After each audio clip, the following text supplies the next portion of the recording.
is talking about.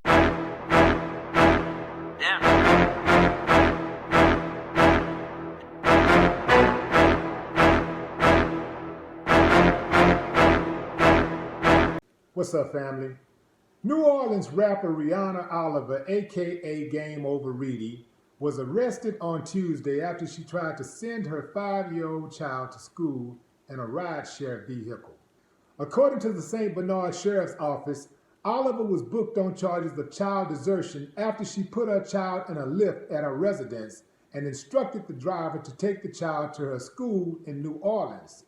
However, instead of taking the child to school, the driver drove the child to a sheriff's office substation where he told police he could not take the child to school unaccompanied by an adult. Police got the memo, went to her house, made the arrest. Bam! Well.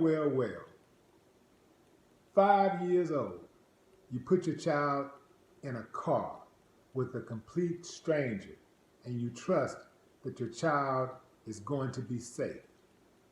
Now, when I first heard the story, of course, I'm like, what's the problem? A kid riding in a Lyft. Kids ride in Lyfts all the time. But normally that kid is not 5 years old. It's normally a kid that's big enough to at least say if something went down or try to fend somebody off a little bit, like these kids are typically in middle school, at least when they're riding in Lyfts. I know it's a huge phenomenon, people putting their kids in these Lyft and Uber cars.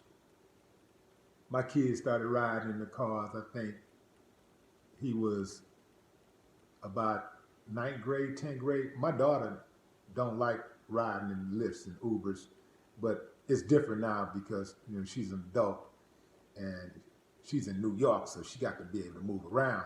But when she was in Houston, she never liked riding those rideshare services. My son, he'll hop in one in a heartbeat.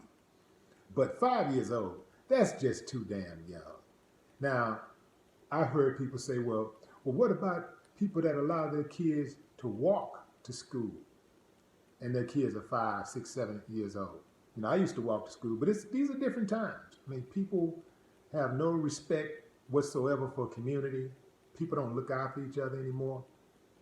That was a time when if somebody saw a strange vehicle riding alongside of kids while they were walking or just parked or whatever, that person in that car would be accosted.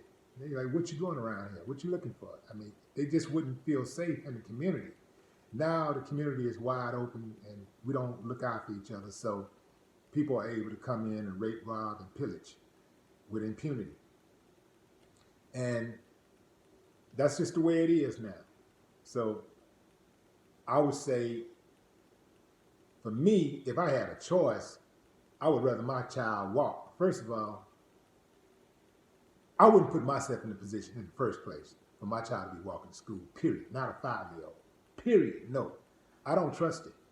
But let's just say hypothetically, if I had to make a choice, walking would be definitely safer than putting my child in an Uber or a Lyft or any ride share service or vehicle, because y'all see it on the news all the time. These guys are raping and killing people. These guys who operate these ride share vehicles, they do a lot of stuff. These guys they doing a lot of raping. So if they're doing this to adults, imagine what they'll do, or at least try to do, to a 5-year-old. You got to exercise some type of discretion when it comes to that. I mean, like 5 years old, you just put your child in a Lyft and then walk off. Now, the driver gave her a chance to get the child and say, hey, I can't do this, and she just walked off anyway. That's reckless. I'm sorry. Well, I'm not sorry. That's reckless. Totally reckless. And so whatever she gets, she deserves in this situation.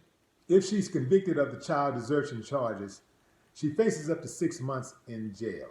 Now, I personally don't believe that she should be sent to jail for this, but she should be punished in some capacity, because you got to let parents know that when you sign up To be a parent, you got to parent.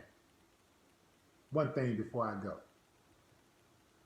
What disturbs me most about this case, well, I won't say disturbs me, but what surprises me the most about this case is that it didn't come out of Florida this time. No more talk. What the haters talking about?